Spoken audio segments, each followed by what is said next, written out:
Kuna watu wanalipwa milioni 3 per month, lakini still na bado ni maskini wa akili.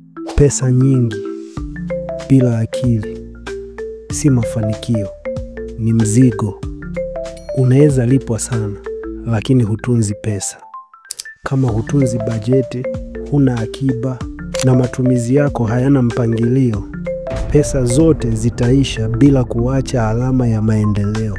Kulipwa vizuri hakumaanishi unapenda unachokifanya. Unaweza kuwa na mshahara mkubwa, lakini kila day unaamka na stress, kuchoka kiakili na maisha bila furaha. Huo sio ushindi. Mafanikio ni zaidi ya kipato, ni impact, uhuru na amani. Je, una muda na familia?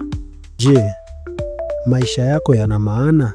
Je, kipato chako kinakufanya ujenge maisha bora ya kesho?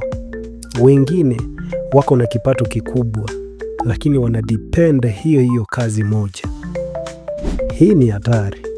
Ukitimliwa leo, mafanikio ya kweli yanakuja na multiple streams of income na uwezo wa kusimama hata bila hiyo kazi moja. Pesa ni zana, si lengo la mwisho.